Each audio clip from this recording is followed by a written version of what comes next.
사도행전 3장 11절에서 16절.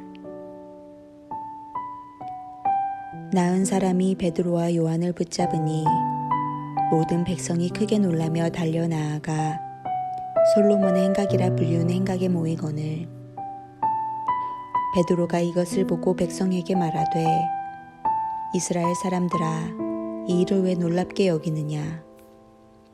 우리 개인의 권능과 경건으로 이 사람을 걷게 한 것처럼 왜 우리를 주목하느냐? 아브라함과 이삭과 야곱의 하나님, 곧 우리 조상의 하나님이 그의 종 예수를 영화롭게 하셨느니라. 너희가 그를 넘겨주고 빌라도가 놓아주기로 결의한 것을 너희가 그 앞에서 거부하였으니 너희가 거룩하고 의로운 일을 거부하고 도리어 살인한 사람을 놓아주기를 구하여 생명의 주를 죽였도다. 그러나 하나님이 죽은 자 가운데서 그를 살리셨으니 우리가 이 일의 증인이라.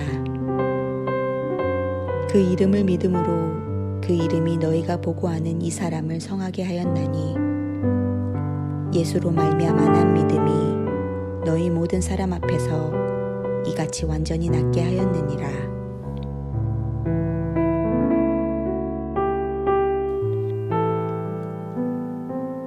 우리가 부활신앙으로 살아간다는 것은 십자가의 죽임을 당하셨던 예수님께서 다시 살아나셨다는 사실을 매 반복하여 기억하고 기념하는 것 이상의 의미를 갖고 있습니다. 부활은 그 부활을 경험한 자에게 하나님의 능력으로 살아갈 수 있는 힘을 줍니다. 그러하기에 그저 부활을 아는 것만으로 우리는 부활신앙을 가졌다 할 수 없습니다. 부활의 능력으로 살아가야 합니다. 오늘 본문은 오순절에 성령 충만함을 입은 베드로와 요한이 성전 미문 앞에 앉아있던 나면서부터 안진병이었던 거린을 나사렛 예수의 이름으로 일으켜 세운 이후의 사건을 보여주고 있습니다. 40년 동안 안진병이었던 거지가 일어난 사건은 성전에 모여있던 모든 사람들을 놀라게 하기에 충분했습니다. 그들은 이 소식을 듣고 깜짝 놀라 성전 마당 동편에 있던 솔로몬 행각 주위로 모여들었습니다. 그때 베드로가 솔로몬 행각 위에 올라가 그곳에 모여있는 군중들을 향하여 안진뱅이를 치유하신 분은 자기 자신이 아니라 부활하신 그리스도이심을 증거하고 있음을 본문은 밝혀주고 있습니다. 베드로는 솔로몬 행각에 모여있는 사람들을 향하여 두 가지의 질문을 던집니다. 첫 번째로 왜 안진뱅이가 일어난 기적을 보고 놀랍게 여기느냐는 것이었고요. 두 번째는 베드로나 요한의 개인적인 능력이나 경건의 이유가 아닌데 왜 자신들을 주목하느냐는 것이었습니다. 왜 놀랍게 여기느냐? 왜 우리를 주목하느냐? 이 두 질문은 별개의 질문이 아니었습니다. 왜 백성들이 그 일을 기이하고 놀랍게 여겼습니까? 베드로와 요한, 즉 사람을 주목했기 때문입니다.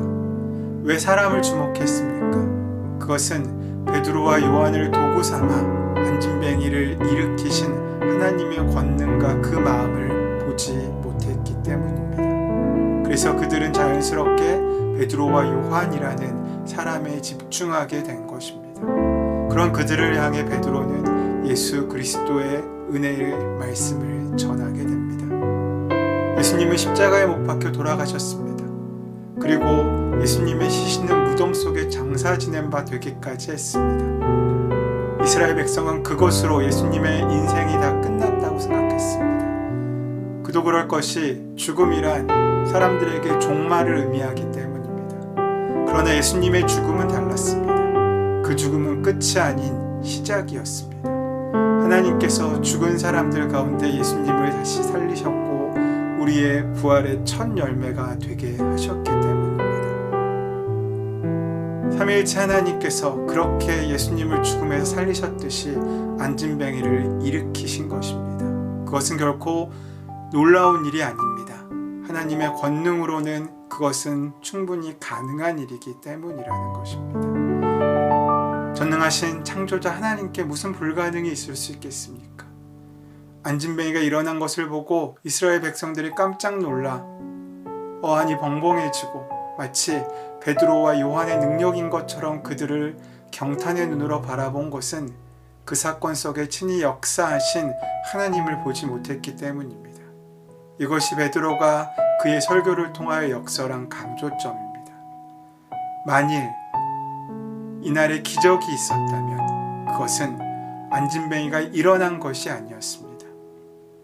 이미 말씀드린 것처럼 전능하신 하나님께서 안진뱅이를 일으키신 것은 결코 기적이 아닙니다. 그것은 당연한 일입니다. 그날의 진짜 기적은 하나님께서 바로 그곳에 보잘것없는 안진뱅이와 함께 있으셨다는 것입니다.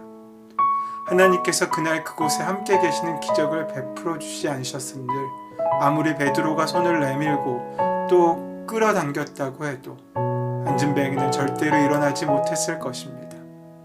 우리와 함께 하신 하나님께서 우리를 통하여 하나님의 역사를 이루어가고 있으신 바로 이것이 기적입니다.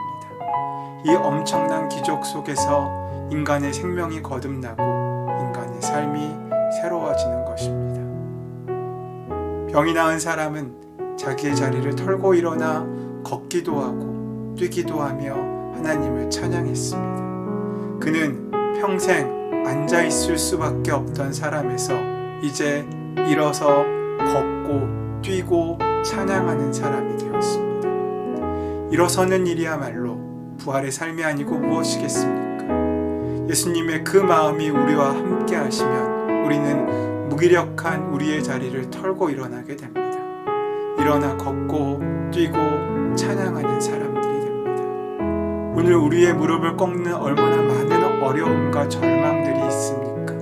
그것에 붙잡혀 걷지도 못하고 뛰지도 못하고 찬양하지도 못하고 그저 운명처럼 숙명처럼 앉아있는 우리의 인생을 받아들이고 사는 무기력함이 얼마나 많습니까? 그런 우리를 주님께서 포기하지 않으시고 부활하시고 찾아오셔서 우리를 통한 그 사랑의 능력으로 우리를 다시 일어나 걷고 뛰게 만드시는 것입니다. 그렇게 일어선 사람들은 누군가를 일으키는 사람이 됩니다. 자기만 알고 살던 사람이 이웃들을 돕기 위해 안일의 다리를 박차고 일어나게 됩니다. 부활하신 주님은 믿는 사람들의 몸과 마음 속에서 지금도 일어나고 있으십니다. 지금도 우리를 일으키시고 있으십니다. 부활은 관념이나 이론이 아닙니다. 그것은 우리의 마음을 떨리게 하고 우리의 삶을 희망차게 바꾸는 삶의 진실이고 능력입니다. 예수를 통하여 드러난 참 생명은 결코 죽지 않습니다. 바울 사도는 예수 그리스도의 정신에 사로잡힌 그렇게 일어난 사람들의 삶을 이렇게 말씀하고 있습니다. 고린도후서 6장 8절 후반부터 10절까지 말씀입니다. 우리는 속이는 사람 같으나 진실하고 이름 없는 사람 같으나 유명하고 죽은 사람 같으나 보십시오 살아있습니다. 징벌을 받는 사람 같으나 죽임을 당하는 데까지 이르지 않고 근심하는 사람 같으나 항상 기뻐하고 가난한 사람 같으나 많은 사람을 부요하게 하고 아무것도 가지지 않은 사람 같으나 모든 것을 가진 사람입니다. 부활을 믿는 사람에게 주어질 은혜는 미래의 어떤 시점에 주어질 나중의 것이 아니라 지금 여기서 살아낼 수 있는 현실이요 가제의 힘과 능력으로 우리에게 찾아오십니다. 우리가 그 예수님의 마음으로 살아갈 때 우리는 영혼에 접속된 행복한 사람들이 될 것입니다. 기독교 신앙의 핵심은 죽임당하신 어린 양이 우주의 중심에 있다는 고백에 있습니다. 부활하신 주님의 능력이 오늘 이 자리에 있는 우리들과 주님의 이름으로 모이는 모든 교회 그리고 여전히 신음으로 아파하여 주저앉아 있는 안진뱅이 같은 삶의 현실 가운데 일어날 힘도 없는 그 수많은 사람들에게 다시 일어날 힘과 능력과 용기가 되어서 결국에 하나님을 찬양하는 귀한 자리로 우리를 초대하실 것입니다. 그래요, 오늘 우리의 하루도 눈을 크게 뜨고 살아가는 하루가 되기를 소원합니다. 매일 그 곁을 지나갔지만 발견하지 못했던 안진뱅이가 혹시 우리 옆에 있지 않습니까? 그렇다면 우리가 가진 그것 나사렛 예수 그리스도의 이름으로 그를 일으키고 함께 걷는 귀하고 벅찬 은혜의 하루가 시작되는 저의 여러분 되시기를 소원하고 축원합니다. 은혜의 주님, 우리의 힘이 연약하고 모자라 일어날 힘도 없어 주저앉아 있는 우리를 찾아오셔서 우리를 일어나 걷게 하신 주의 능력으로 일어나게 하시고 걷게 하시고 뛰게 하시고 주님을 기억하며 찬양하게 하시니 감사합니다. 우리에게 찾아오신 부활하신 주님이 그저 누군가를 통하여 전하여 들은 소식으로 끝나지 않게 되길 원합니다. 그 주님과 동행하여 오늘 하루 우리가 일어난 자로 이웃을 위하여 나 자신을 위하여 일어서 걷는 자로 직립의 사람으로 설 수 있게 되기를 원하오니 늘 동행하시고 함께 하심으로 부활의 삶으로 살아가는 하루로 인도하여 주시옵소서. 주의 능력과 은혜가 함께 하실 줄 믿사오며 감사하며 예수님의 이름으로 기도드립니다. 아멘. 자, 다 함께 침묵 가운데 주신 말씀을 기억하며 부활하신 주님과 동행한 하루를 시작하기 위하여 기도함으로 하루를 여시기를 바랍니다.